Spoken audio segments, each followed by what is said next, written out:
Bon, c'est le matin du 3e jour. On a fini de remballer le campement. Wow. Je suis éclaté, j'arrive même pas à parler. J'ai les jambes sciées. Et puis 9h30, on reprend la route. C'est parti. Ouais, ouf. Réveil difficile. À nouveau sur le chemin. Et puis ça grimpe. On avance par là, Drogo. C'est bien, maman. Allez. Bon, Drogo était complètement névrosé encore ce matin. Il supportait pas que l'autre chien soit devant lui. Donc il marche devant. Et il n'y a plus du tout de courbature, rien du tout là. Il a une gouache incroyable. Il a démarré comme une fusée. Là c'est bien parti pour la journée, je pense. Allez mon grand, on avance.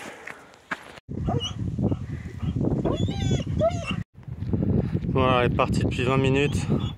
On est arrivé au sommet. Donc à partir de maintenant, eh bien on redescend. Avec un beau soleil quand même. Allez.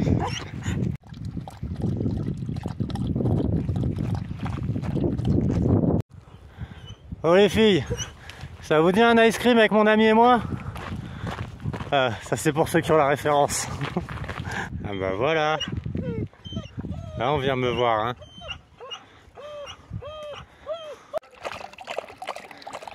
Systématiquement, faut qu'ils finissent dans le bassin lui.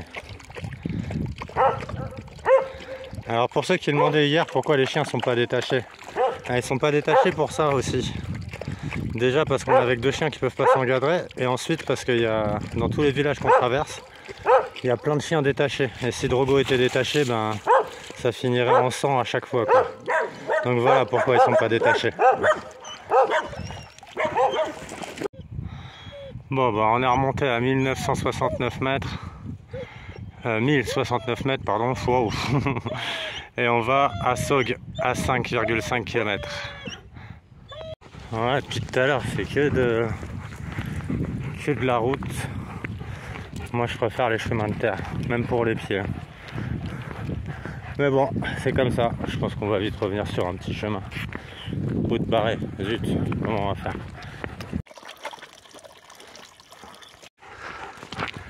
Alors il y a marqué Sog, on n'est pas encore arrivé à Sog.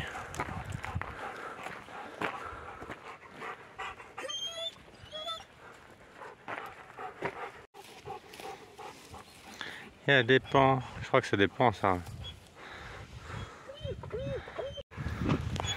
On a trouvé des vaccinés. Il y en a même dans la montagne. Alors j'ai oublié de vous le dire, parce que ce matin je n'étais pas réveillé. Mais là on a entendu le brame des cerfs toute la nuit. Toute la nuit il y a des cerfs qui ont hurlé là. Et franchement c'est impressionnant. Bon après on s'y fait rapidement. Puis heureusement au bout d'un moment on les entend plus non plus. Puis de toute façon avec la fatigue, brame du cerf ou pas brame du cerf, tu fais dodo. Ah, ça c'est pour Matou Furtif qui me demandait quel couteau j'allais emmener. J'ai emmené celui-là. C'est un couteau qui se détache rapidement, que j'ai à la ceinture. C'est pas un couteau pliant, mais bon, ça sert à couper des trucs, préparer des sandwichs. Et en plus, il y a le décapsuleur dessus. Ah oui, alors avant qu'il y en a qui me disent ah mais la pointe elle est cassée. Non, la pointe elle est pas cassée, il est comme ça. C'est parce qu'à la base ça c'est un couteau que tu as sur toi quand tu fais du rafting et des sports nautiques. Et c'est fait pour couper les sangles rapidement. Et donc il n'y a pas la pointe, c'est pour éviter de se planter dans une descente en rafting. Mais bon, moi j'ai besoin juste du tranchant. Donc pour préparer des casse-dalles c'est très bien. C'est pas un couteau de survie hein. Mais pour préparer des sandwichs c'est très bien, pour découper des trucs c'est très bien. Et comme je vous dis, il se clipse à la ceinture avec un système de détache rapide. Donc ça c'est pratique de ne pas avoir à le sortir à chaque fois d'une pochette ou d'une poche. Voilà Matou, c'est celui-là que j'ai emmené.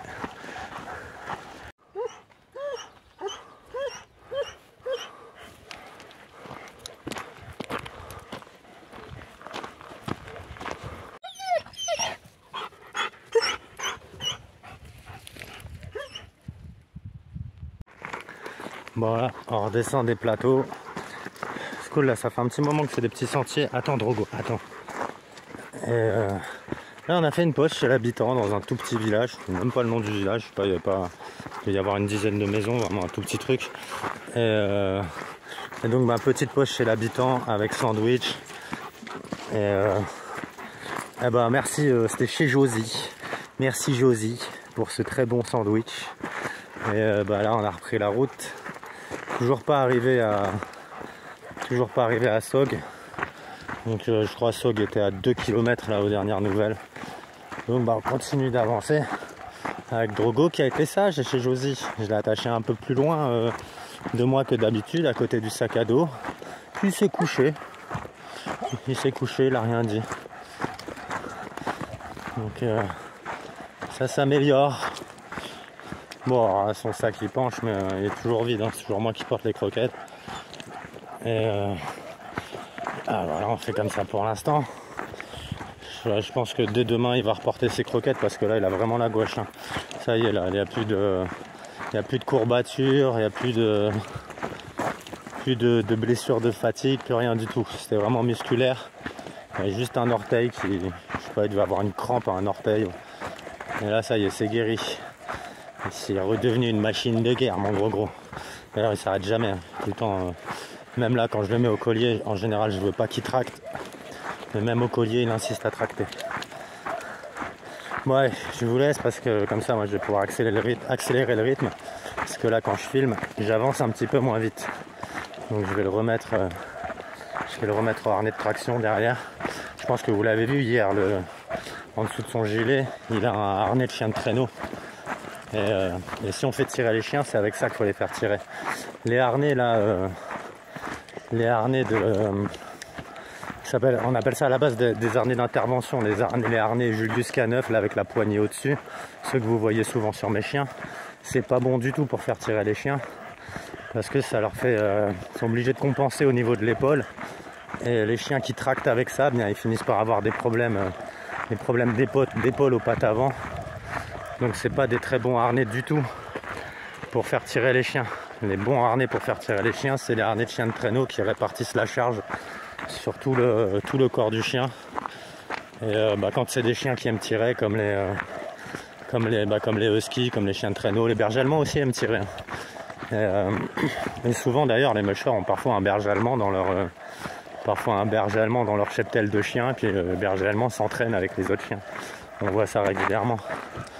Donc ces harnais là, harnais de musher pour faire tirer son chien, et on ne fait pas tirer son chien avec les harnais d'intervention qui ont été démocratisés en fait. Hein. Maintenant on les voit beaucoup sur beaucoup de chiens. C'est la marque Julius K9 justement qui a comment dire, démocratisé un peu ce genre de harnais.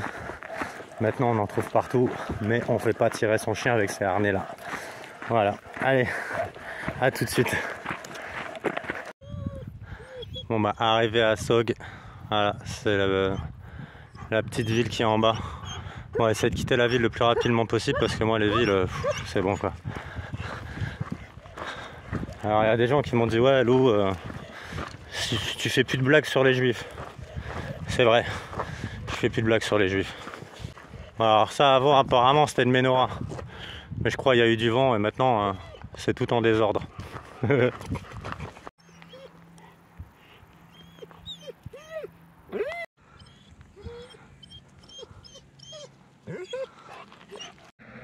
Ah, il y a encore un gros loulou là.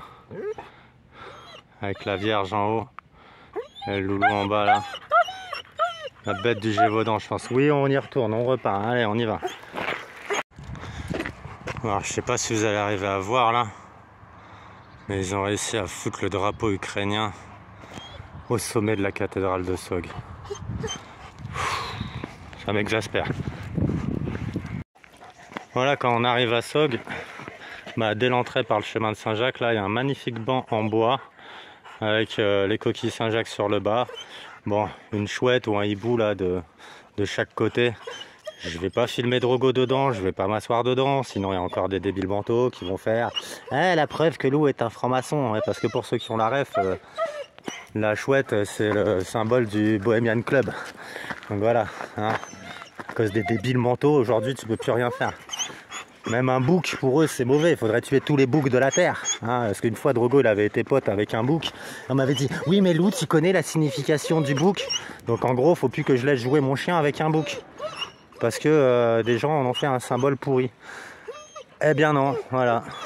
Et je suis sûr que la chouette, là, avec les coquilles Saint-Jacques en dessous, là, c'est pas du tout la signification qu'on en croit. Ça doit avoir une autre signification. Mais bon, sincèrement, je la connais pas, là.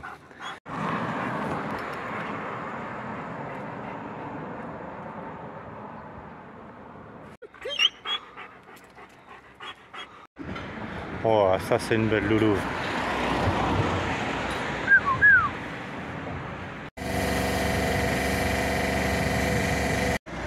Allez, on sort de Sog. J'en pouvais plus de la ville là. Prochaine étape, la Close. Ah bah 6,6 km. Ah bon. Oui, on y va, Drogo, on y va. On y va.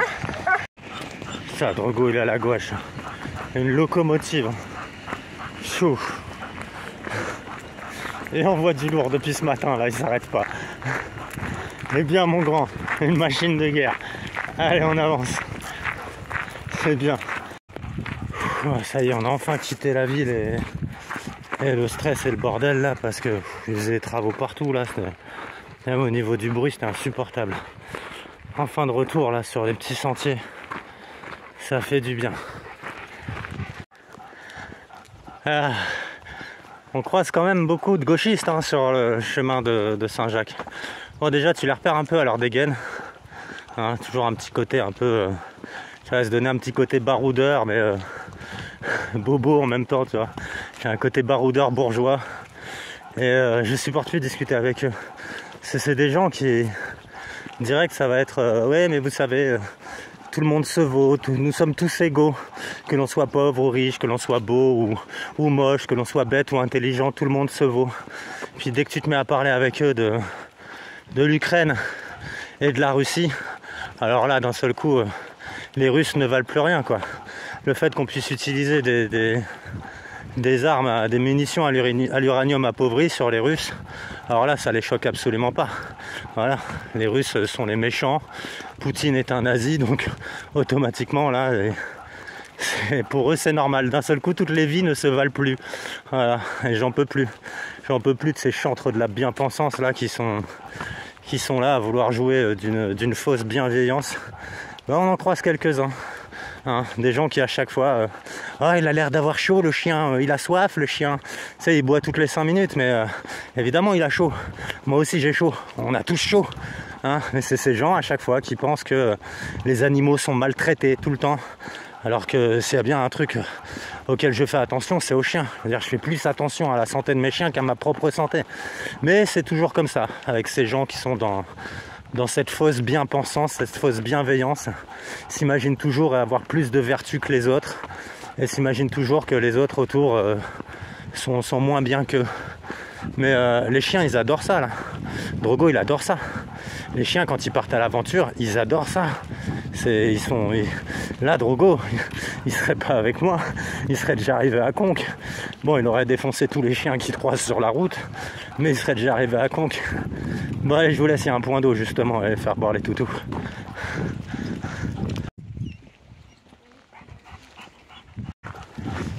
Alors, je vais faire un point sur le fait de faire porter des charges à son chien. Alors, déjà, le harnais qu'il a, là, c'est moi qui l'ai confectionné. C'était sur la base d'un harnais tactique, et ce qu'il a autour, c'est des pochettes militaires avec des passants molles. C'est un standard militaire, c'est des passants pour pouvoir fixer les pochettes. Normalement sur les sacs à dos, mais aussi dans l'armée, les chiens ont ce genre de harnais et on leur fixe justement comme ça des pochettes avec de l'équipement sur le dos. Là, je les rééquilibrais. Là, Drogo, il reporte ses croquettes à nouveau. Et c'est surtout sur le poids, parce que pas mal de gens se demandent quel poids il transporte, jusqu'à combien il peut aller, est-ce que ça le fatigue ou pas, et comment répartir le poids. Alors un chien peu entraîné, il peut porter jusqu'à 10% de son poids. Donc là, Drogo, il fait 40 kg. un peu plus de 40 kg. Donc il peut porter jusqu'à 4 kg. Ça, c'est pour un chien pas entraîné. Après, on dit que pour un chien vraiment entraîné, un chien qui a l'habitude de transporter des charges, eh bien, il peut monter jusqu'à 20% de son poids. Moi, ça, je ne le fais pas. Déjà parce que Drogo n'est pas entraîné, mais même s'il l'était, je trouve qu'à 20% du poids, on commence vraiment à atteindre des charges lourdes. Alors là, Drogo, il est à 3 kg. Il a même moins, je crois, parce qu'il a déjà mangé pas mal de croquettes. Là, il doit être à peut-être à 2,5 kg. Donc le truc, c'est de répartir les charges de manière égale de chaque côté. Et s'il y a des pochettes à l'avant, le mieux, c'est que le poids soit sur les épaules avant. Donc, par exemple, si vous partez avec un chien de 20 kg, il peut transporter 2 kg, 1 kg donc dans chaque pochette, 1 kg de chaque côté, et là le harnais est bien équilibré. Après, la pochette qu'il a sur le dessus là, c'est une pochette pour transporter des trucs légers. Alors là, elle est vide, ou je sais plus ce qu'il y a dedans. Je crois qu'il y a juste son imperméable, parce que j'ai un imperméable qui vient au-dessus pour pouvoir couvrir les pochettes si jamais il pleut. Donc on va pas mettre de trucs lourds dans la pochette du dessus, sinon justement ça a une tendance à déstabiliser le harnais et à le faire pencher d'un côté ou de l'autre. Et hier, pour ceux qui voyaient son harnais qui penche, c'est parce que le harnais était vide, donc il n'y avait plus de poids, il n'y avait plus de charge, et quand il avançait, le harnais avait tendance à se barrer d'un côté ou de l'autre. Là maintenant qu'il est bien équilibré, eh bien le harnais lui tient très bien. Donc voilà, 10% du poids du chien pour un chien peu entraîné.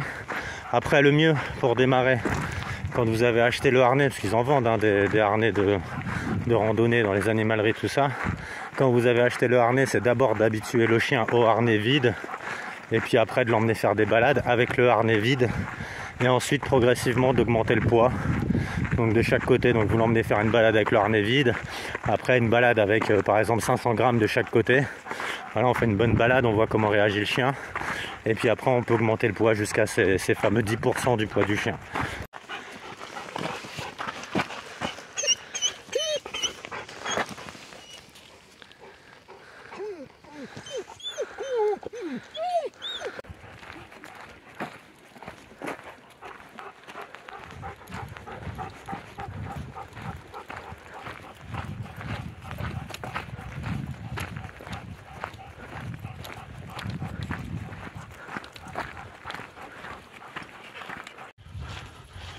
Alors nous sommes à 1043 mètres et la close à 1,2 km. Ah, c'est les chèvres. Et ça sent la chèvre.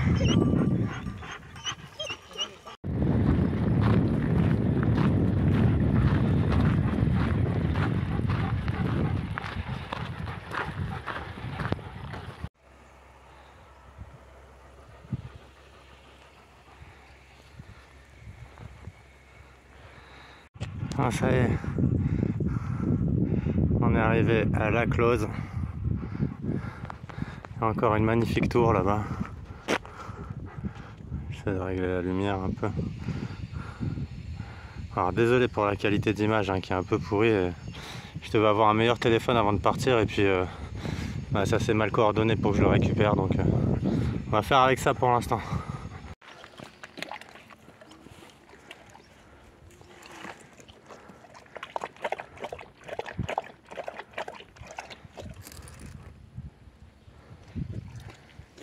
C'est tout? Ah, t'es devenu un chameau, tu bois plus?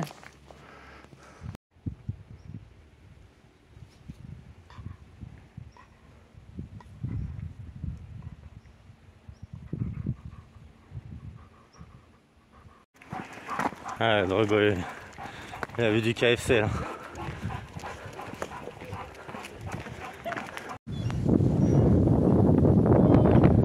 Il y a une jument avec le petit poulain derrière. Il est beau ton bébé. Je sais pas si c'est ton fils, mais c'est un très beau bébé. Les gens qui me disent ouais Lou, à chaque fois que tu vois des animaux, tu parles de bouffe. Ouais, je sais pas, c'est mon côté loup. Vous voyez quand je vois un cheval, non? quand je vois un chevaux, non. Je ne parle pas de bouffe. J'ai pas envie de le manger, le cheval. Petite pause. Ravitaillement en eau.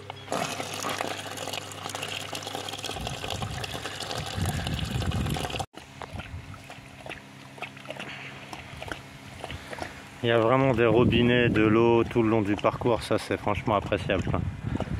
C'est marqué quand c'est potable ou non potable. Ça aussi c'est cool. Il y a aussi des toilettes tout le long du parcours. Des toilettes sèches. Donc moi je ne les ai pas utilisées, mais c'est appréciable d'avoir ça tout le long du parcours. Enfin tout le long du parcours. Sur la partie qu'on a fait pour l'instant.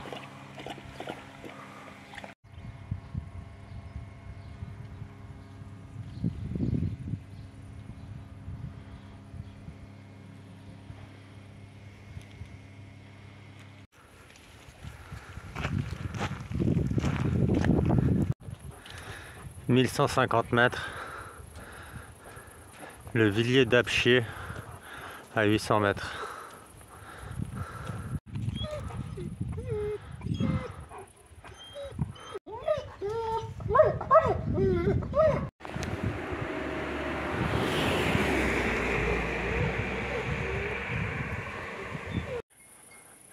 Alors maintenant on se dirige vers Le Sauvage à 7,8 km. Et ça descend. Bon maintenant je redoute les descentes là. Hein. Le truc le plus pénible pour moi c'est vraiment les descentes. Qu'est-ce que je voulais dire? Oui, les vidéos que vous regardez c'est bien les vidéos du jour. Donc on marche la journée et puis le soir je fais le montage directement et j'envoie ça. Donc aujourd'hui on est mercredi 20 septembre 2023, le mec qui se rappelle plus de l'année. Et donc quand vous regardez la vidéo, c'est ce qui s'est passé dans la journée. Voilà, il n'y a pas de décalage dans le postage des vidéos. Et quoi d'autre? Qu'est-ce que je voulais dire? Ah oui, normalement le 21, là, je devais participer à un direct avec Putain, je me rappelle jamais de son nom, c'est chiant, je me rappelle jamais des noms de qui que ce soit de toute façon. C'est le mec qui fait la chaîne Je suis pas content. Je devais participer en direct avec lui, avec Monsieur K. Je crois qu'il y a Lucien Cerise et puis si je me trompe pas, il y avait Mike Borowski aussi.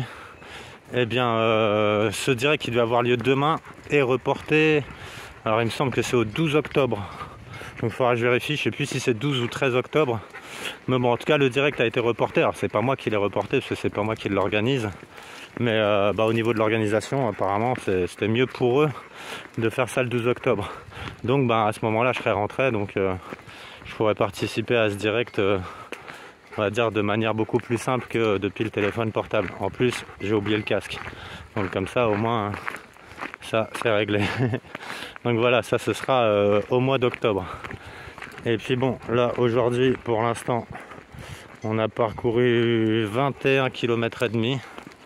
Puis on continue, voilà, on va aller, on va voir jusqu'où on peut aller aujourd'hui. J'aimerais bien faire au moins 30 bornes aujourd'hui, mais je sais pas. On va voir si c'est possible, si c'est techniquement possible. Surtout que j'aimerais bien m'arrêter pour avoir le temps de faire le montage et pouvoir vous poster ça vers 21h. Donc je peux pas vous dire encore, enfin de toute façon ça sert à rien que je vous le dise maintenant, vous le découvrirez ce soir, si il y a du retard dans la vidéo ou pas. Allez, on continue d'avancer. Bon, ouais, ça va grimper apparemment derrière là. Après ça remonte.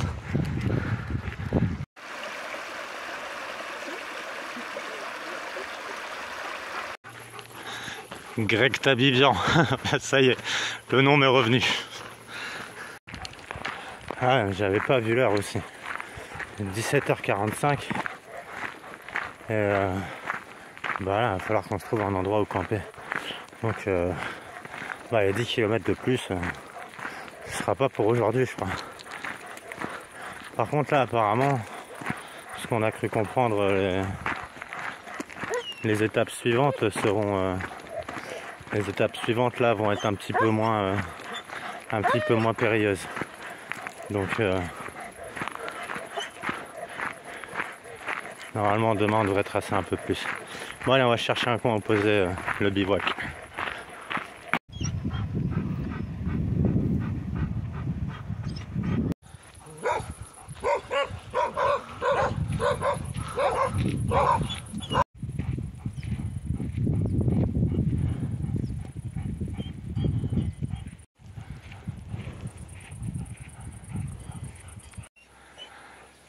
Le sauvage à 5,5 km. Et là on va essayer de trouver le snack Loup Grand Joe et après un endroit où bivouaquer. Bon, on s'est trouvé un petit coin où bivouaquer à côté d'un snack, le Loup Grand Joe, qui ouvre demain matin à 8 h, donc c'est cool. Au moins là on va se mettre juste à côté, on va se mettre un peu plus haut dans les hauteurs là-bas. Et comme ça ouvre demain à 8 h, bon je pense qu'on va se lever vers 8-9 h. Et puis en plus il y a marqué tampon de la crédentielle. Alors là c'est le top, il y a tout. Donc là demain matin on aura le petit déj sur place, nickel.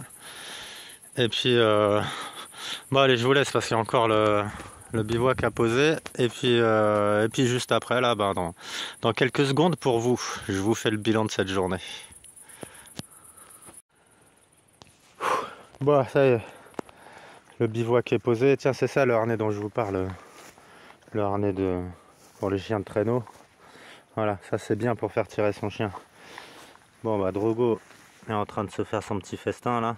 C'est cool parce qu'il reprend du poids en plus, parce que Drogo à la base c'est vraiment un grignoteur. Il mange pas, d'habitude il mange pas comme ça avec autant d'appétence. Tandis que là il se jette dessus et après des journées de marche comme ça, là ça lui va faire trouver l'appétit. Bon bah le campement est monté, enfin le bivouac plutôt, utilisons les bons termes. Quelqu'un qui m'a fait remarquer hier aussi que je disais marquage pour le balisage de randonnée. Oui en effet ça s'appelle un balisage. Moi j'ai appelé ça un marquage, mais bon après c'est des marques sur les arbres et les poteaux. Vous m'aviez compris de toute façon, mais c'est vrai que j'aime bien utiliser les bons termes et qu'on utilise les bons termes aussi. Donc je corrige, je suis épuisé. Le bilan de cette journée c'est là 24 km et demi encore. On n'a pas été plus loin. On s'est posé à côté du snack là qui est en bas. Donc demain matin, petit déjeuner directement sur place. Apparemment demain il doit pleuvoir, là ça s'est déjà couvert, ça s'est déjà rafraîchi. Donc 24 km 500, ça je vous l'ai dit. Au niveau de la difficulté, encore pas mal de montées, pas mal de descentes, pas mal de dénivelé donc. Et puis ça normalement là la prochaine étape, on nous a dit que ça devrait être beaucoup plus du plat, donc qu'il serait certainement possible de faire au moins les 30 km dans la journée. Donc demain on va voir en fonction de la météo, de l'état dans lequel on sera, parce que vraiment la fatigue commence à se cumuler et donc ça se ressent plus, ça se ressent partout, ça se ressent dans les épaules, ça se ressent dans les jambes, les pieds. Là tout à l'heure on est arrivé, on s'est posé, au moment de se relever, tu sens le truc, t'as tout le corps qui t'as tout le corps qui part en vrille. Mais bon, ça y est, là ce soir le campement est posé et je crois que je vous ai dit tout ce que j'avais à vous dire pour aujourd'hui.